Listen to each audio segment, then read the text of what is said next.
Kalau semula keberadaan internet itu telah mengubah cara kita membeli dan mengonsumsi, dari semula mendatangi pembeli ke kedai atau ke toko menjadi cukup klik di HP kita aja. Kini internet bahkan telah mengubah cara kita dalam memproduksi.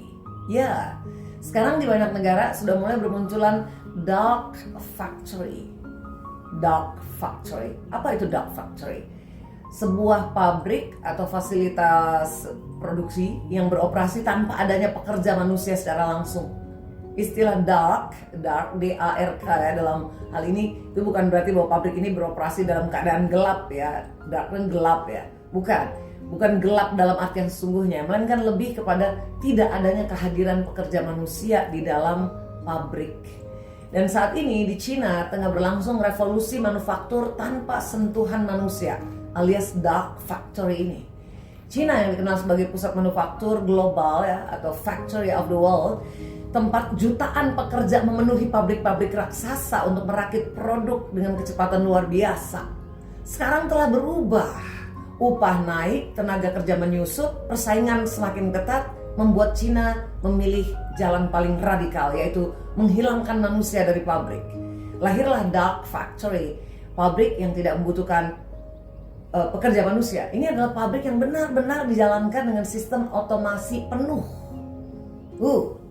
Nggak ada jam kerja, nggak ada lembur, nggak ada keluhan, nggak perlu cahaya, nggak perlu penerangan listrik maksudnya.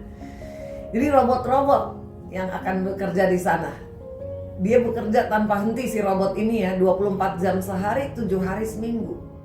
Bagi banyak orang ini seperti film fiksi ilmiah ya, betul? Tapi ini sudah menjadi kenyataan, saudara-saudara. Mengapa Cina membangun dark factory? Itu pertanyaannya. Jawabannya adalah 3 alasan. 3 alasan utama mengapa Cina mengambil langkah ekstrim ini. Mari kita lihat ya. Pertama, kenaikan upah dan kekurangan tenaga kerja. Jadi Cina tuh bukan lagi negara dengan upah tenaga kerja yang murah. Upah buruh di sana naik pesat, sementara populasi usia kerja mulai menyusut. Menurut China Labor Bulletin 2023 ya, tahun 2023, kenaikan upah di Cina tuh naik rata-rata 5-10% per tahun, sehingga pabrik-pabrik kesulitan mencari tenaga terampil. Dan menurut CIIC Consulting, tahun 2022, lebih dari 80% industri Cina kekurangan tenaga kerja. Kementerian Pendidikan Cina bahkan memperkirakan kekurangan 30 juta pekerja manufaktur di tahun 2025. Maka jika Cina ingin tetap kompetitif, solusinya hanya satu, yaitu tadi, robot.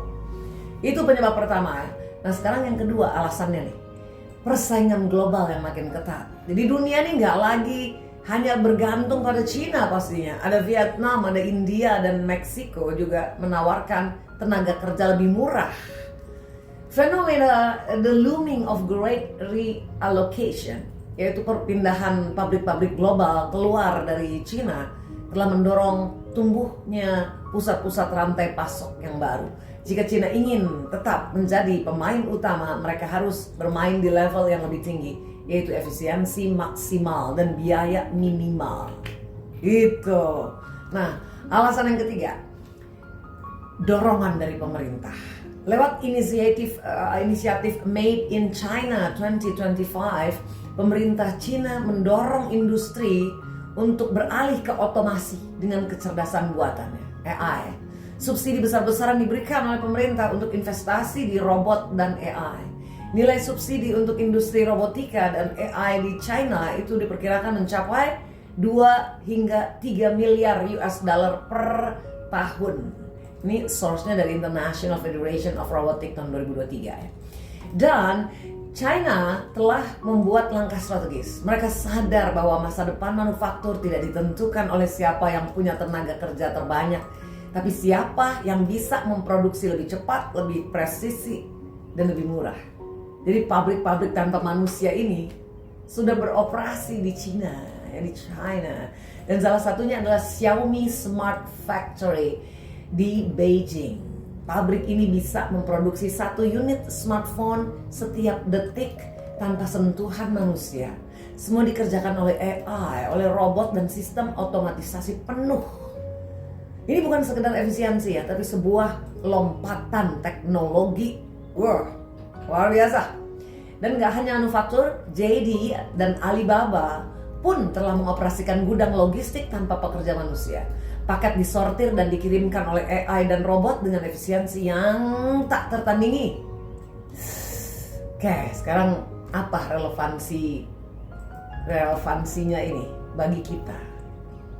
Kondisi di Cina itu cepat atau lambat pasti juga akan segera terjadi di Indonesia, bukan?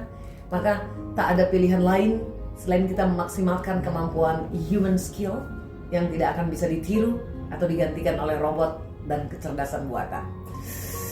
Kira-kira tuh slogannya adalah staying relevant.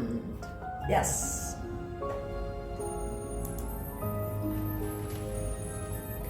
Suaranya itu